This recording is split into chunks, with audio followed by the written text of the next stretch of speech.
Bienvenue dans un nouveau vlog, bienvenue sur ma chaîne, c'est Jess. On est le samedi 27 avril et il est 14h15. On rentre des courses, hein, avec mes cheveux toujours, voilà, je les avais ce matin, hein, mais visiblement, voilà, cette mèche-ci, je pense qu'elle va me faire chier jusqu'au bout, clairement. Donc on a été faire les courses, on a été voir mamie, j'ai repris un peu de Fusti, ça va bien. Moi qui m'étais dit j'en bois plus, là j'ai craqué. C'est juste que je trouve que c'est hyper désaltérant et comme il commence à faire chaud. Voilà, enfin chaud. Il a plu ce matin, aujourd'hui il fait, enfin maintenant il fait le soleil, donc voilà. J'ai reçu 2 colis. Alors le premier c'est un livre qui était en fait à 5 € en relié, donc en hardback. C'est ma petite Simi quand j'ai regardé sa vidéo Book Haul qui m'a mis le nez sur le fait qu'apparemment les prix des livres en VO avaient baissé sur Amazon pour certains titres. Et c'est vrai que j'y avais pas prêté attention. Du coup, ben là, j'ai regardé dans ma wishlist. Et effectivement, il y avait des prix qui ont gravement baissé, notamment celui-ci. Voilà, c'est un middle grade de l'année passée. C'était celui qui était le plus attendu. Il était premier sur la liste des middle grade de 2018, pardon. C'est Wizard Match de Lorraine Magaziner. Donc je pense qu'on va parler ici. Oui, voilà. Lenny Mercado has one magical power, but what would she do to have them all? Donc Lenny Mercado a un pouvoir magique, mais qu'est-ce qu'elle ferait pour les avoir tous? Voilà, donc moi ça parle de magie, tu sais bien que il ne m'en faut pas plus. Voilà pour le premier. Et le second, je ne l'ai pas encore ouvert, mais ça c'est une commande que j'ai fait hier et qui est arrivée donc en livraison Prime. Parce que je me suis dit que ce serait cool pour mon petit week-end, enfin week-end, le congé du 1er mai quoi. Voilà, donc le premier, forcément, je pouvais pas passer à côté, hein, puisque je ne l'ai pas vu au cinéma. C'est le retour de Mary Poppins. Je l'ai pris en Blu-ray parce que Jérémy, quand je les prends en DVD, rouspète en disant que la qualité c'est de la merde. Enfin voilà, du Jérémy tout craché, quoi. Du coup, je l'ai pris en Blu-ray en me disant, bon ben il y a peut-être une chance qu'il regarde avec moi. Et hier, quand je lui ai dit que j'avais commandé, il m'a dit, j'aime pas Mary Poppins. Voilà. Donc s'il ne veut pas regarder avec moi, de toute façon, je regarderai toute seule. Et le deuxième, ça va être ma lecture de week-end quand j'aurai terminé Reason to Breathe, puisque je n'ai pas reçu mes tomes 2 et 3.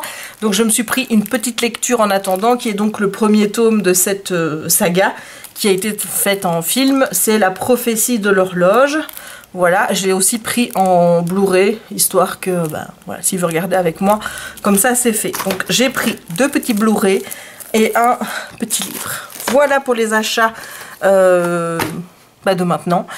Cet après-midi, ça va être encore compliqué de jongler en toutes les activités. Hier soir, en fait, j'ai pas fait de DP. C'est bien la première fois que je fais pas du tout de DP d'une journée. Parce que j'étais à fond dans iZombie. J'ai terminé la saison 2. Je crois que j'ai regardé... Attends, j'étais à l'épisode 11. Si mes souvenirs sont bons, je vais regarder sur Seriebox. Alors, iZombie... Voilà, j'étais à l'épisode 11, donc j'ai fait 12, 13, 14, 15, 16, 17, 18, 19. 8 épisodes hier dans la soirée. Il fallait que je regarde. C'est juste obligé.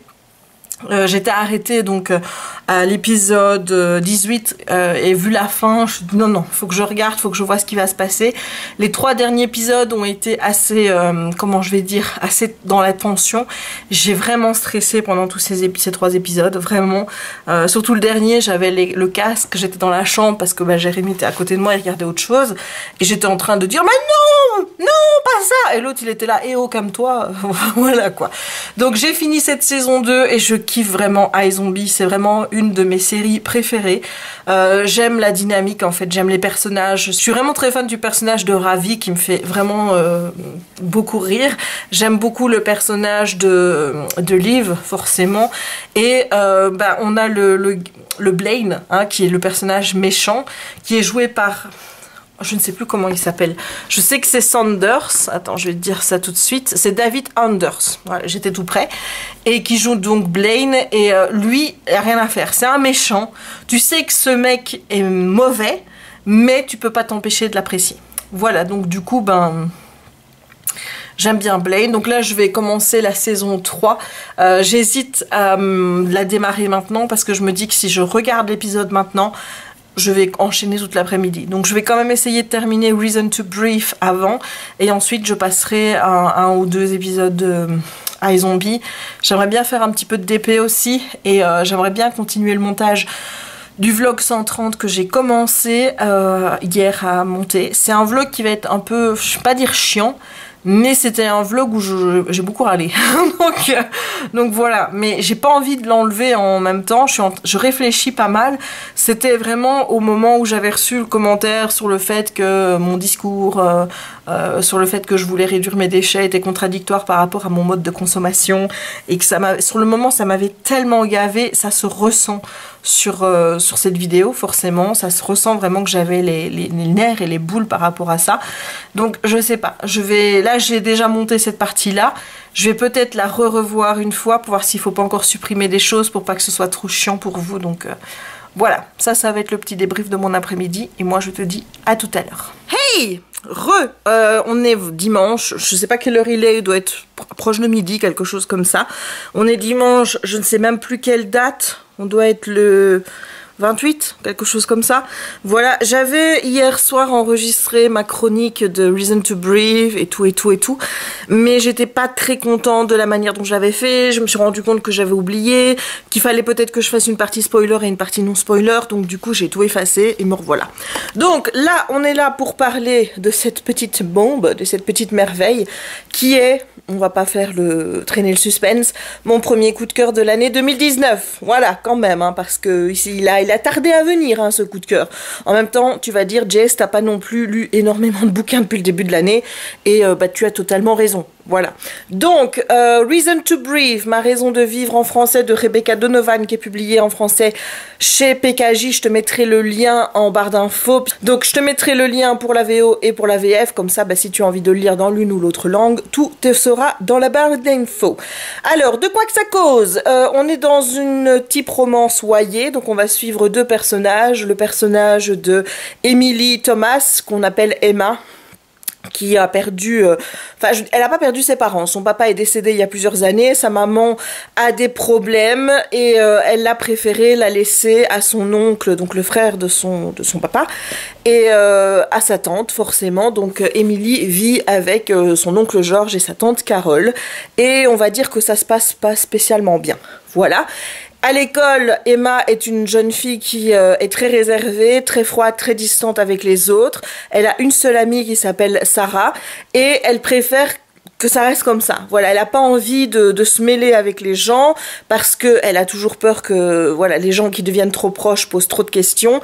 Elle a envie de rester d'éloigner, tout ça. Son but, c'est de passer le lycée, de tout faire pour donc avoir des bons points dans toutes les matières. Elle fait beaucoup d'activités extrascolaires, notamment du basketball. Elle fait un autre sport aussi, ce qui permettrait qu'elle se fasse remarqué par un coach ou quoi que ce soit dans une grande école, et qui puisse ainsi l'inviter à venir après poursuivre ses études loin de sa famille. Voilà.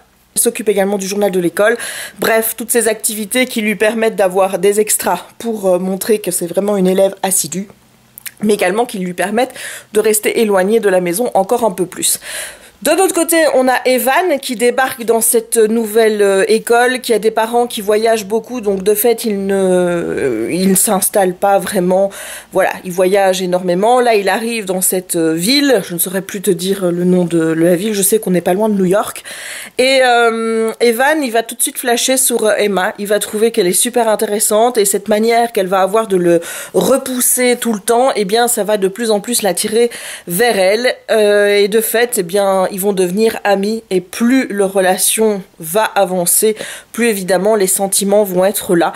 Donc voilà, je n'en dirai pas plus, ça c'est le petit résumé que je peux en faire. Alors, sans spoil, ce que je peux te dire de ce bouquin, c'est que c'est hyper percutant, c'est hyper poignant, hyper tout ce que tu veux. J'ai pleuré en lisant ce livre. Voilà, ça n'arrive quasiment jamais, surtout maintenant. J'ai plus l'alarme facile avec les films et les séries qu'avec les bouquins, mais là, en lisant, j'avais les yeux qui coulaient, j'avais mal au ventre, cette boule dans le ventre qui remontait, qui m'empêchait de respirer, tellement j'étais à fond dans l'histoire, tellement j'étais absorbée par ce que vivait Emma. Donc je te le recommande à 1000%, c'est une romance qui à la fois donc s'attarde forcément sur cette histoire d'amour entre les deux personnages qui va être assez compliquée, des personnages qui sont hyper attachants. Honnêtement, moi j'ai aimé le trio Evan, Sarah et Emma, donc voilà, les trois personnages je les ai adorés, et aussi une fin poignante, mais c'est même pas poignante, c'est une fin,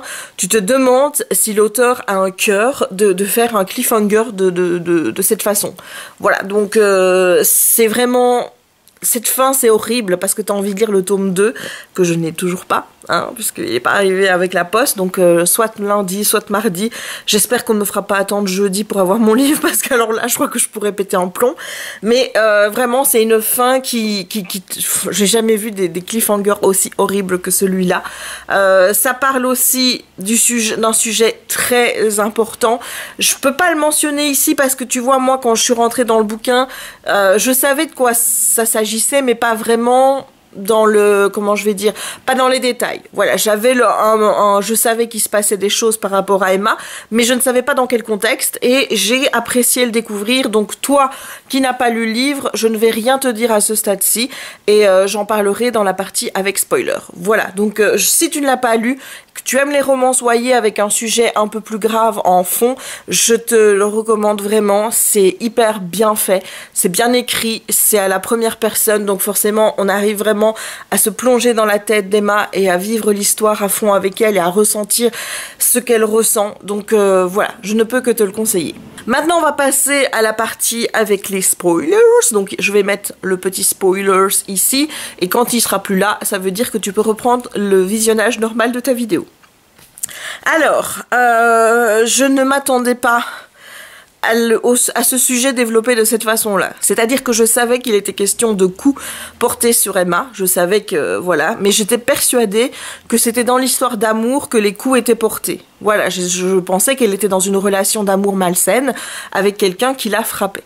Donc je ne m'attendais absolument pas à ce que les coups viennent de la maison, et encore moins du personnage de Carole. Donc il est vraiment question dans ce livre de maltraitance sur mineurs. Et je n'ai jamais vécu les choses de cette façon-là, avec ce roman, c'est-à-dire avoir la peur au ventre à chaque fois qu'Emma rentrait chez elle en se disant mais qu'est-ce que Carole va encore trouver à lui mettre sur le dos pour pouvoir justifier qu'elle allait encore la frapper. Ce que j'ai adoré, c'est voir que plus on avançait dans le bouquin, plus Emma s'ouvrait, elle devenait vivante, parce qu'au début on est vraiment sur quelqu'un qui se fait pas remarquer, qui ne veut pas qu'on la remarque, qui a son job à faire, c'est-à-dire bien travailler à l'école, faire son sport, le magazine de l'école, quand elle rentre, elle a ses corvées, et puis ensuite, eh bien, se faire le plus discrète possible à la maison pour ne pas que Carole lui trouve quelque chose à redire. Donc ça, c'était la vie d'Emma avant que Evan n'arrive. Puis Evan arrive, il chamboule tout dans son petit monde, et là, elle a envie de prendre des risques, elle a envie de vivre un petit peu, de faire ce que tout ado fait à cet âge-là, c'est-à-dire s'amuser un petit peu, et elle va prendre des risques, justement. Et d'un côté, on a envie de la voir prendre des risques, parce que parfois, quand elle entend toujours dire non, non, non, non, non, ça devient un peu agaçant. On se dit, mais allez, quoi, Emma lâche un petit peu. Mais d'un côté, on sait pourquoi elle le fait. On sait parce qu'on se dit, il y aura forcément des conséquences derrière. Et là, tu la vois s'ouvrir, tu la vois dire, bon, bah écoute, moi, je prends ce risque-là, je le fais. Et tant pis s'il y a des conséquences. Mais t'es content qu'elle le fasse. T'es content parce que tu te dis, voilà une jeune fille qui a décidé enfin de vivre un petit peu son adolescence, d'être comme tout le monde, on va dire. Et puis ensuite, t'as ce volet où quand elle doit rentrer chez elle, t'as la peur au ventre que Carole découvre ce qu'elle a fait et que là, bah, ce soit encore la grosse misère. Voilà, donc ça, il y a vraiment cette ambivalence de sentiments. T'es content à la fois qu'elle s'ouvre et en même temps t'as peur parce que tu te dis, il y aura des conséquences. Donc, j'ai aimé vivre ça. Je t'avoue que je n'ai absolument pas compris le personnage de Carole, dans le sens où, d'habitude, quand t'as quelqu'un que tu n'aimes pas dans une histoire, que tu détestes et qu'il y a toujours des raisons derrière son mode d'agissement, voilà, que cette personne agit de manière méchante ou cruelle, c'est par abus de pouvoir, c'est pour avoir de l'argent, c'est pour la notoriété, t'écrases les autres pour avancer, voilà. Je ne dis pas que c'est justifiable, hein, soyons clairs, c'est pas ce que je dis, mais tu sais pourquoi cette personne est mauvaise et quel est son objectif et quel est son but. Là, je t'avoue que je n'ai pas compris la haine de Carole à ce point-là vis-à-vis d'Emma. Alors, je comprends que d'accepter la nièce de ton mari dans ton foyer, ce ne soit pas non plus la rigolade. Je peux comprendre que tu te dises que ça fait une bouche en plus à nourrir, que ça fait ci, que ça fait là. Mais ça ne justifie pas de lui balancer des insultes et que tu ne vaux rien, limite, voilà, elle la traite vraiment comme une merde. Déjà, rien que les mots qu'elle emploie quand elle s'adresse à Emma, quand elle est toute seule, évidemment, parce qu'il faut pas que Georges l'entende, n'est-ce pas? Donc, quand elle s'adresse toute seule à Emma, c'est hyper violent, ce qu'elle lui dit. Mais vraiment, rien qu'avec les mots, tu sens qu'il y a de cette haine qui va, et tu comprends pas pourquoi. Alors, parfois, il y a une raison qui n'est pas justifiée pour taper quelqu'un, genre elle a appris que Emma avait fait ça ou qu'elle avait fait ça et ça lui plaît pas, hop, et ben voilà, ta vengeance après, je te frappe. C'est pas justifié, mais dans la tête de Carole, il y avait une excuse à son comportement. Je dis bien dans la tête de Carole, parce qu'il y a que dans sa tête qu'un tel comportement justifie qu'on frappe quelqu'un. Et puis il y a des fois où c'est totalement gratuit. C'est-à-dire qu'Emma n'a rien à se reprocher, qu'Emma n'a rien fait, mais Carole va la provoquer, va faire des choses, genre par exemple, elle est en train de faire la vaisselle, elle va passer à côté avec un couteau et elle va lui couper 4 doigts. Comme ça, bah, et forcément, elle va dire « Oups, je l'ai pas fait exprès ». Emma va porter un carton que Carole lui a demandé de porter, et là-dessus, elle va faire trébucher Emma en lui disant « Si jamais t'as cassé ce qu'il y a dans la caisse, c'est toi qui payes. » Alors que c'est elle qui l'a fait tomber. C'est totalement gratuit. C'est-à-dire qu'on ne comprend même pas, il n'y a pas de raison. C'est juste j'ai envie de te faire chier, j'ai envie de te montrer que je ne t'aime pas et que je ne t'accepte pas, donc je te fais du mal. Et donc c'est vraiment ça qui rend ce personnage hyper cruel. C'est pour ça que toi, en tant que lecteur, tu développes une haine, mais vraiment féroce. Je n'ai jamais ressenti une haine aussi forte pour un personnage que pour celui de Carole. C'est parce qu'en plus, c'est même pas justifié, que tu ne peux même pas comprendre la raison derrière laquelle, le pourquoi du comment elle agit comme ça avec Emma. Les autres personnages dans d'autres livres, tu sais qu'ils sont à la recherche de pouvoir, de ci, de là. Tu peux te dire, ils sont mauvais, parce qu'ils veulent ça, ça, ça. Ça ne justifie pas, on est bien d'accord, mais tu sais pourquoi ils sont méchants. Et pourquoi ils agissent de manière comme ça avec les autres. Là, tu sais pas. Tu sais pas, tu comprends pas, t'es pas dans la tête de Carole, tu vois juste que c'est une folle, une tarée, qui accuse Emma d'être la cause de tous les problèmes qu'elle a chez elle. Genre, elle va la frapper, ses 2 enfants vont la voir frapper Emma, ces 2 enfants vont commencer à pleurer, et bien ensuite elle va aller voir Emma pour la taper encore plus, pour lui dire « T'as vu ce que t'as fait aux 2 petits ?» Alors que c'est elle la responsable de ça, c'est pas Emma. J'ai vraiment eu beaucoup de mal avec le personnage de Carole, forcément, que j'ai profondément détesté, que j'avais envie de me rebeller, j'avais envie que Sarah lui foute un pain dans la figure et qu'elle lui dise merde, cette fois stop, arrête. Voilà, j'avais envie, parce que moi à un moment donné je pense que j'aurais pété un câble et que je n'aurais pas pu accepter que quelqu'un me traite comme ça sans réagir. Le pire, c'est que évidemment elle se fait passer pour la petite gentille, puisque tu as Georges, donc qui est le frère du papa d'Emma qui est décédé. Georges, tu sais pas, t'as l'impression qu'il est au courant de ce qui se se passe, mais qui se voile la face et que il fait semblant de rien, ce qui n'est pas du tout acceptable, soyons clairs. Soit il n'est au courant vraiment de rien, et à chaque fois qu'elle risque de se faire prendre, Carole arrive à retourner la situation pour que devant Georges, ce soit Emma qui passe pour la méchante. Et d'ailleurs, tu as cette réflexion à un moment donné qui, moi, m'a fait bondir, c'est qu'à un moment, Georges est tout seul avec Emma et il va lui dire que Carole est très stressée en ce moment parce qu'il sent qu'il y a des tensions entre les deux et qu'elle ne s'entendent pas, ça il le sait. Et il a le culot quand même de dire à Emma, à ce moment-là, ce serait bien que tu la ménages un peu. Et là, t'as envie de dire, mais what the fuck? Allô? Mais non, c'est pas moi j'ai rien fait. C'est elle, c'est à moi que tu demandes de la ménager alors que c'est moi qu'elle frappe, c'est moi qu'elle insulte sans raison. Enfin voilà, t'as vraiment ce truc de te dire, Georges, est-ce que tu es au courant? Et là, de dire ça à Emma, c'est complètement hors de propos et dégueulasse. Soit t'es pas au courant, mais t'es vraiment naïf. Et vers la fin du livre, Georges va quand même comprendre que Carole est responsable de coups que Emma a. Il va l'amener à l'hôpital.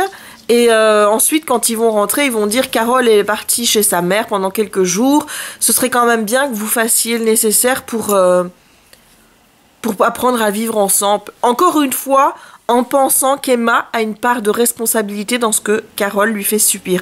Donc il y a vraiment ça, c'est que même s'il lui dit écoute ça va changer et tout, il admet quand même en lui disant écoute il faudrait quand même que vous appreniez à vivre ensemble, qu'Emma est quand même responsable de ce que Carole lui fait subir.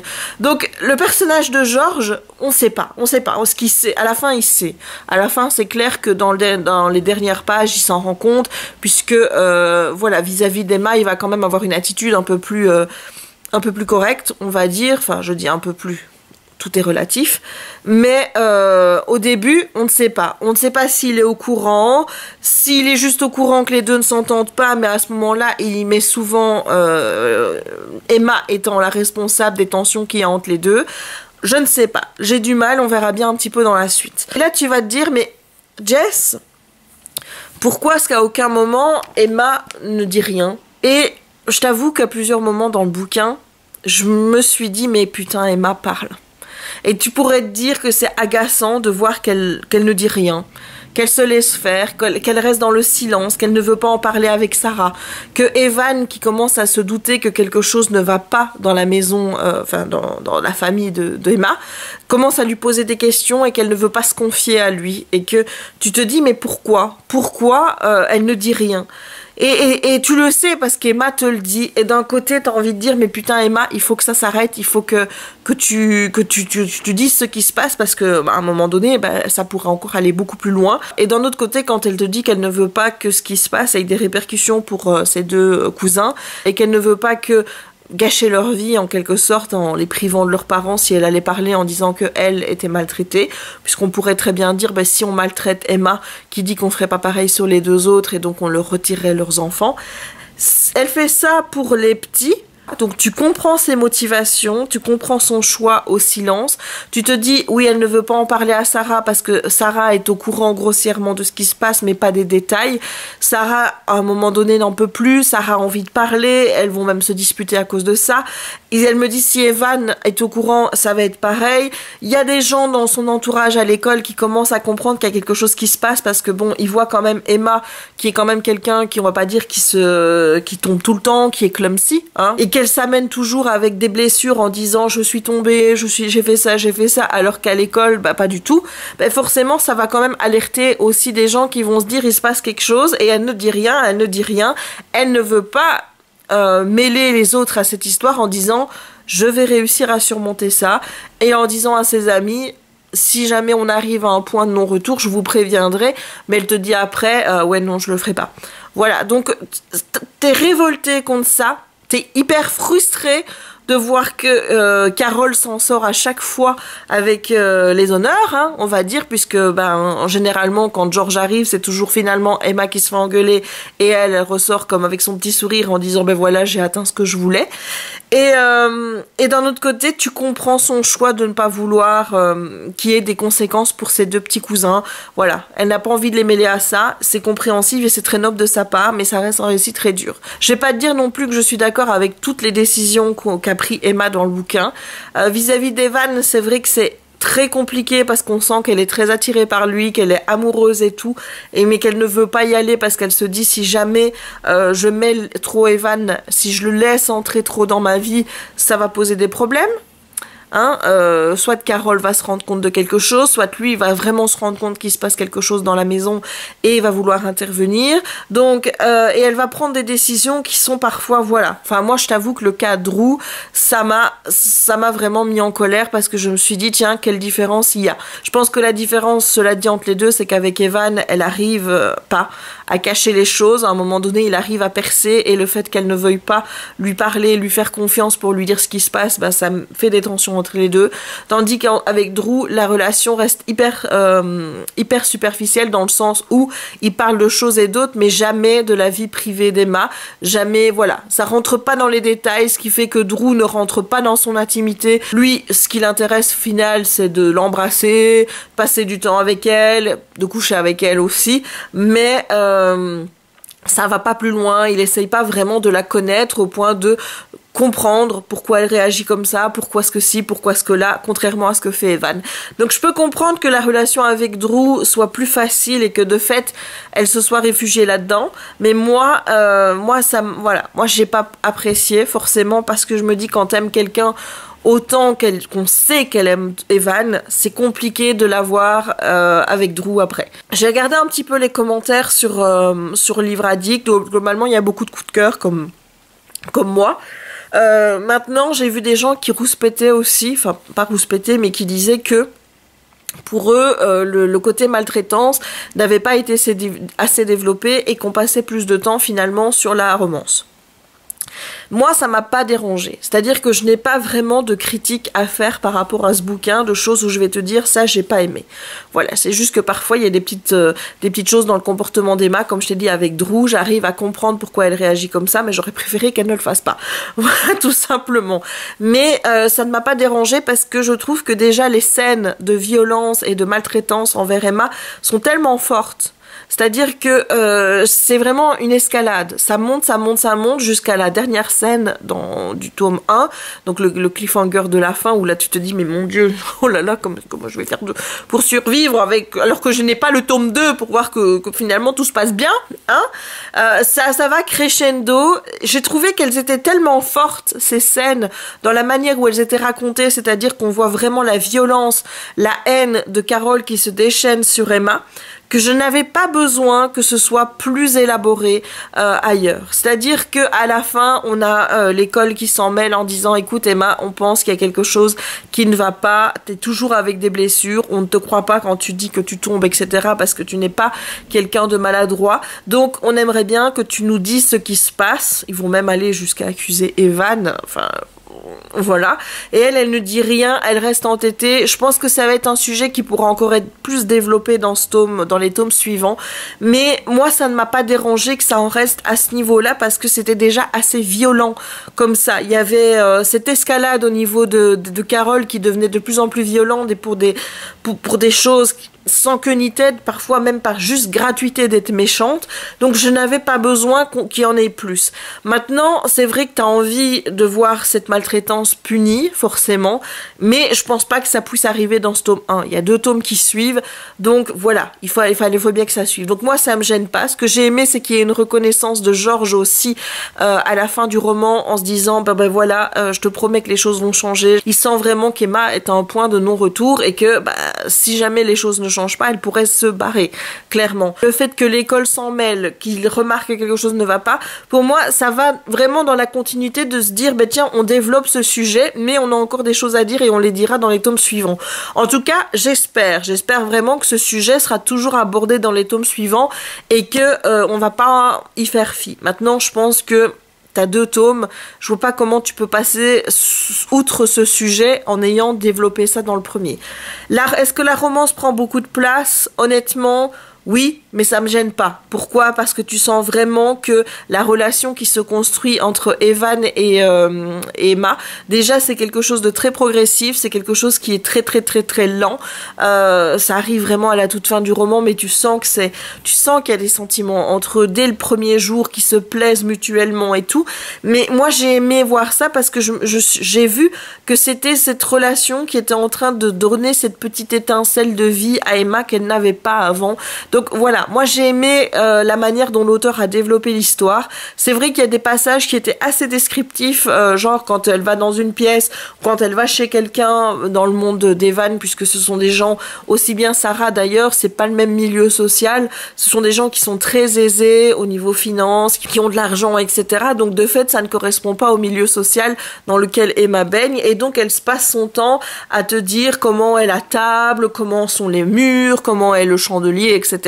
Ça, honnêtement, j'en ai rien à foutre. Voilà, moi, je m'en fous. Je t'ai déjà dit que ces descriptions-là, pour moi, c'était pas des descriptions qui étaient intéressantes, en tout cas dans ce genre de contexte-là. Ici, moi, je veux qu'on s'attache sur la relation, sur qu'on aille loin dans l'approfondissement des personnages, etc. Ce qui se passe autour, j'en fais fi. Pour moi, c'est que du décor. Il y a d'autres cas, en fantasy, par exemple, où je vais attacher beaucoup plus d'importance au monde qui est construit autour, mais pas dans une romance. Donc, de fait, qu'on s'amuse à décrire des choses comme ça dans les détails, dans le décor, moi ça m'ennuie, je trouve pas ça utile. Moi je veux qu'on approfondisse les personnages, qu'on approfondisse l'histoire, et je veux qu'on reste là-dessus.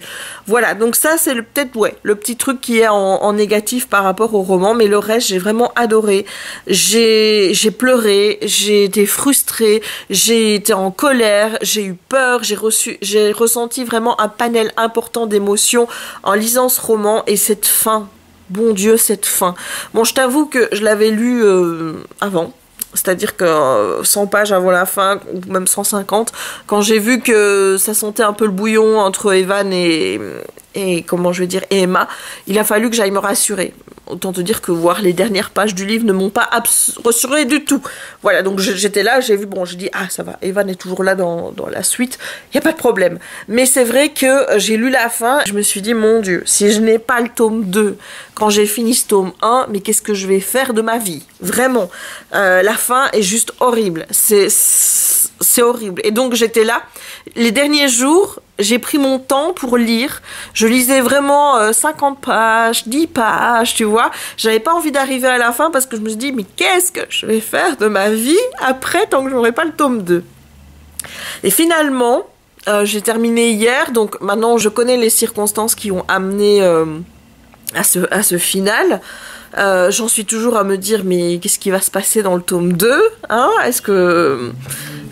Voilà, j'ai vraiment envie que Carole se fasse prendre. Voilà, là j'ai envie qu'on la prenne et qu'elle passe sa vie en prison. J'ai envie, mais je me dis c'est trop facile. C'est trop facile encore une fois parce que y a 2 tomes. Donc je me dis que ça peut pas être si facilement résolu au début du tome 2 qu'elle va se faire prendre, et que au vu de la gravité des faits, de ce qui se passe à la fin du tome 1, on va la foutre en tôle direct et que ce sera bien pour Emma. Donc je me dis il va se passer d'autres choses. Donc j'attends. Mais au final, je suis contente parce que je vais pouvoir faire une petite pause et lire autre chose entre-temps. J'adore enchaîner mes sagas en ce moment, c'est-à-dire que quand je commence un tome, j'aime bien lire la suite. Parce que comme ça, au moins, j'oublie pas et j'avance. Mais je remarque que à un certain moment, un moment, je me lasse. Et que j'ai envie de passer à autre chose. Et tu vois, c'est pareil pour les séries télé. C'est-à-dire que, par exemple, là, je suis tarée sur iZombie. Comme j'ai pu être tarée sur Dynasty juste avant. Mais Dynasty, j'ai arrêté, j'avais besoin d'un break.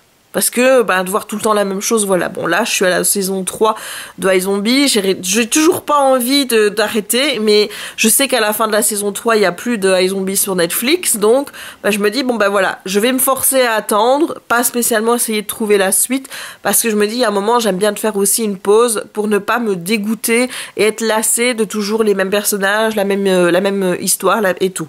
C'est pour ça que ici, je me dis, je vais lire chaque fois un livre entre. Comme ça me permettra de revenir dans le récit en étant, ben voilà, en me disant qu'il n'y a pas de risque de lassitude et qu'à un moment donné, je risque d'en avoir ras-le-bol, de toujours lire les mêmes personnages, les mêmes ci et les mêmes là.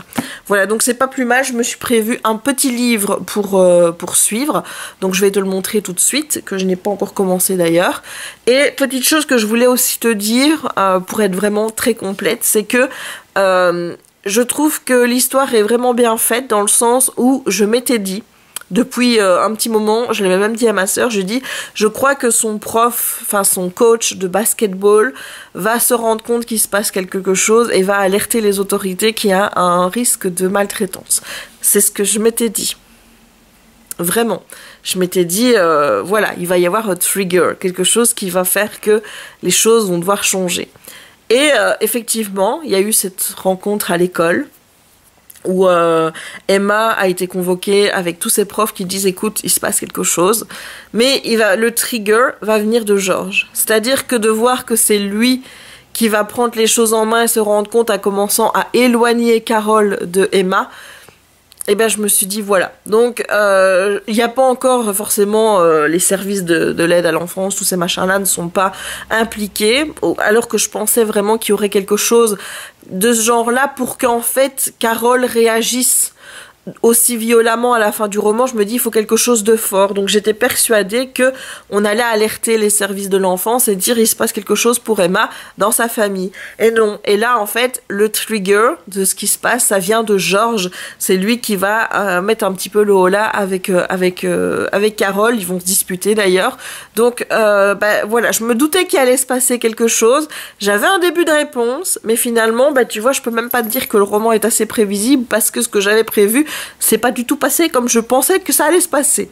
Voilà, donc j'ai vraiment kiffé cette lecture, c'était un gros coup de cœur et je te le conseille vraiment. Vraiment. Bon, si tu as regardé toute cette partie-ci, c'est que tu l'as déjà lu forcément, parce que sinon tu t'es fait grave spoiler surtout. Donc dis-moi toi en commentaire si tu l'as vu, ce que tu en as pensé. Et toi qui me rejoins maintenant, si tu as passé toute la partie spoiler, dis-moi si je t'ai donné envie de découvrir Reason to Brief. Alors comme je le disais dans la partie en spoiler, je vais démarrer ça maintenant. C'est The House with the Clock in its Walls de John Bellairs. C'est bien ça? Oui. J'ai acheté le Blu-ray et j'avais envie de lire le livre avant, et donc je me suis dit Jess, si tu achètes le Blu-ray, tu lis le livre assez rapidement pour ne pas que ça traîne. Donc tu vois qu'il est assez court, c'est un middle grade, on est dans de la magie et tout ça, donc je me dis que ça peut passer en attendant que mon tome 2 arrive. Donc là je vais démarrer ça cet après-midi. Voilà, donc j'espère que mon avis t'a plu, qu'il était complet, et que tu donneras en commentaire ton opinion sur ce récit. Si jamais tu spoil, n'hésite pas à mettre spoiler en capital avant, histoire évidemment que les gens ne lisent pas ton commentaire et ne soient pas spoilés. Voilà, évidemment je te demanderai également de ne pas spoiler la suite, parce que là c'est moi qui risque de pas être contente. Voilà, bon, je te laisse pour le moment et je te dis à tout à l'heure. Hey, il est 21h20. Décidément j'aurais pas fait un long vlog, j'aurais pas fait beaucoup de petites séquences on va dire, parce que je pense que la partie où je te parle de Reason to Brief est assez importante, en tout cas si tu as tout regardé. Et là je vais regarder La prophétie de l'horloge. Voilà, donc j'ai pas terminé The House with the Clock in its Walls. Je suis à 40 pages de la fin, donc il me reste pas grand chose. Mais étant donné qu'il est 21h20 et que le film dure 1h45, je me dis que comme ça je pourrais le terminer après, parce que dans l'autre sens je suis pas sûre de pouvoir voilà, tenir le coup. Donc oui, j'aurais bien aimé le finir avant, mais je pense que j'ai déjà assez d'éléments pour voir si ça va changer ou etc. Déjà il y a un truc qui moi m'interpelle, donc ici surtout le garçon, tu vois que niveau corpulence il est normal, sur le DVD aussi, voilà, et dans le bouquin il est décrit comme un garçon qui est gros, voilà, donc de fait déjà ça change pour moi. Donc je sais pas comment ça va être amené, parce que de fait, le fait que ce soit un petit garçon qui est en surpoids, ça a des conséquences, notamment dans sa vie sociale avec les autres élèves. Donc je sais pas comment ils vont amener ça. Mais bon, enfin, tu regardes là, il a pas l'air gros du tout, quoi. Voilà. Enfin, donc bah, je vais voir comment ils vont amener ça. Déjà, sans regarder le film, j'ai déjà vu que à ce niveau-là, ben voilà, ça me semblait être pas la même chose. Donc je suis énervée par ça. Hein. Si jamais tu te demandes pourquoi je chipote tant avec mes cheveux, c'est que regarde, voilà, j'ai encore une maison japonaise, tu vois, qui fait ça sur la tête. Donc je vais regarder le film et je te dirai des nouvelles, soit tout à l'heure, soit demain, dans un nouveau vlog. Donc soit je reviendrai pour juste clôturer le vlog et parler brièvement du film, puisque je n'aurai pas terminé le livre, et je ferai l'analyse des deux demain dans le prochain vlog. Voilà, on va faire comme ça. Donc je vais regarder le film et je te reprends tout à l'heure. Hey, on se retrouve à 23h07, je crois. Je viens de terminer donc la prophétie de l'horloge, qui est donc The House with a Clock in Its Walls en anglais, et je vais pas trop prononcer pour le moment, je vais attendre de finir le bouquin. Ce que je peux déjà te dire, de manière sûre, à ce moment que je suis là, pas très français tout ça, mais bon, c'est qu'il y a quand même pas mal de changements par rapport à ce que j'ai lu. Voilà, donc je sais pas du tout comment les 3 chapitres qui me restent vont se goupiller, mais en tout cas pour ce que j'ai lu, pour l'installation de l'histoire, la manière dont la magie est contée et tout, je trouve qu'il y a quand même pas mal de changements qui sont effectués, même dans l'historique entre les personnages, ce qu'ils ont vécu entre eux, etc. Ça a quand même été pas mal modifié. Maintenant, ça reste un chouette film à voir, comme ça. Mais ce qui m'embête un peu, c'est que je me dis que c'est quand même un film qui est à la base pour des enfants, puisqu'on est sur une histoire middle grade. Et je trouve que c'est quand même, à certains moments, ça fout quand même les jetons, quoi. Enfin, voilà, donc c'est peut-être pas à mettre sous toutes les mains, en tout cas pas les plus jeunes. Voilà, donc j'en dirai que ça pour le moment parce que j'attends de finir le bouquin. D'ailleurs là je vais aller dans la chambre, je vais terminer le livre, comme ça je l'aurai fini pour demain.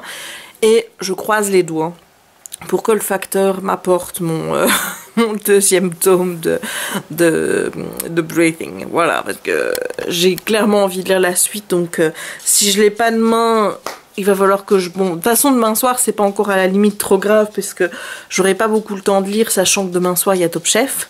Mais voilà, mardi au plus tard, parce que mercredi, il y a quand même...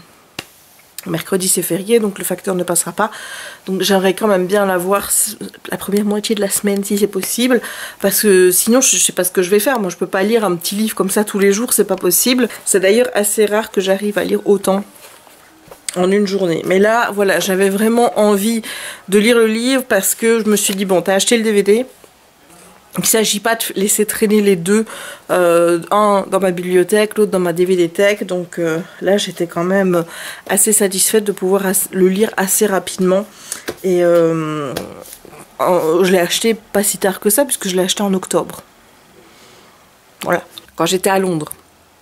Donc ça fait novembre, décembre, janvier, février, mars, avril. Ça fait 6 mois. 6 mois, ça va. Comparé à certains livres qui dorment là depuis des années, j'ai envie de te dire que c'est pas beaucoup. Mais voilà, là, il y avait le DVD. Donc je m'étais dit, c'est bon, cette fois-ci, j'achète le DVD. Donc je vais lire le livre. Comme ça, il traînera pas et ce sera lu. Et là, ensuite, je verrai si je continue la saga. Parce que là, j'ai quand même vérifié sur Goodreads. Et j'ai vu qu'il y avait 11 ou 12 tomes, je crois. Bon, c'est des petits tomes. Et en plus, ça va être assez compliqué de les retrouver. Sur Amazon, par exemple, ben, en vente Prime, ils n'y sont pas. J'ai trouvé le tome 2 sur The Book Depository. Voilà, donc je sais pas, j'ai pas encore décidé si j'allais continuer ou pas la saga. Je verrai bien comment se termine ce premier tome. Je ne sais pas non plus si ils ont prévu de continuer en faisant d'autres films par rapport aux autres tomes. Donc on verra bien. Mais donc voilà, sachez que si tu as envie de lire cette saga en anglais, c'est assez compliqué de trouver les tomes suivants. Je ne sais même pas s'ils sont tous sur The Book Depository, j'ai pas vérifié. Je sais qu'ils sont disponibles par contre sur Amazon en Kindle, donc en e-book, et j'ai vu que le deuxième tome était en français. Ça, je l'ai vu parce que, voilà, maintenant je sais pas si tous les tomes sont sortis en français aussi. Ça, c'est aussi à vérifier. Peut-être qu'ils vont faire une réédition, puisque le premier tome est sorti en film. Il faut quand même savoir que c'est une saga qui date de 1975 je pense. C'est pas une saga qui est toute récente, donc la première édition date vraiment. C'est pas une saga récente, je ne connaissais pas du tout et je trouve que c'est plutôt intéressant d'aller rechercher des sagas qui sont sorties il y a super longtemps pour en faire des films. Ça permet de ressortir ce genre de saga en livre à l'heure actuelle et de les faire découvrir à des jeunes qui ne connaissaient pas du tout, même à moi qui est moins jeune, qui ne connaissait pas non plus du tout. Donc je trouve ça super intéressant de pouvoir aller rechercher comme ça des sagas plus vieilles pour pouvoir en faire des films. Voilà, je pense que j'ai tout dit, je vais arrêter ce vlog ici. J'ai mon petit loulou qui est là, je vais te le montrer parce que quand je ne te le montre pas après, bah, tu n'es pas content. Donc je vais te le montrer. Doudou, Doudou, ma puce. Oh, tu fais des bisous? Tu fais des bisous mon cœur. On va aller dans la chambre? Hein, tu vas aller dans la chambre? Kiki veut aller dans la chambre? Avec maman?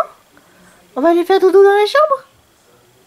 Qu'est-ce que t'en penses? C'est toi qui décides. Moi je dis on y va. Oui? Oui? Allez. Voilà, tu as compris, Kiki veut aller dans la chambre. Donc on va aller dans la chambre. Oui, voilà. On va aller... Il a décidé. On va dans la chambre. Donc, c'est tout maintenant. Je vais aller dans la chambre avec Kiki, donc je vais clôturer ici ce vlog. J'espère qu'il t'aura plu. Si c'est le cas, n'hésite pas à laisser un petit pouce en l'air. N'hésite pas à commenter la vidéo pour me dire si tu as lu Reason to Breathe, donc ma raison de vivre, si mes souvenirs sont bons. N'hésite pas non plus à me dire si tu ne l'as pas lu, si le bref avis que j'en ai fait pour la partie non-spoiler en tout cas, t'as donné envie de le lire. J'ai vraiment envie de savoir si quand je fais des avis comme ça te donne envie de lire le bouquin. Et si tu l'as lu, hein, j'aimerais bien vraiment avoir ton avis à toi, savoir ce que tu en as pensé, si tu as aimé, si c'est aussi un coup de cœur ou si tu as été déçu par certaines choses. Donc n'hésite pas à me mettre tout ça en commentaire. N'hésite pas non plus à t'abonner à la chaîne si ce n'est pas encore fait, à activer la petite cloche pour ne manquer aucune des prochaines publications et à partager la vidéo si le cœur t'en dit. Et moi, il ne me reste donc plus qu'à te souhaiter une bonne journée ou une bonne soirée suivant le moment où tu regarderas cette vidéo et à te dire à très bientôt dans un nouveau vlog. Ciao!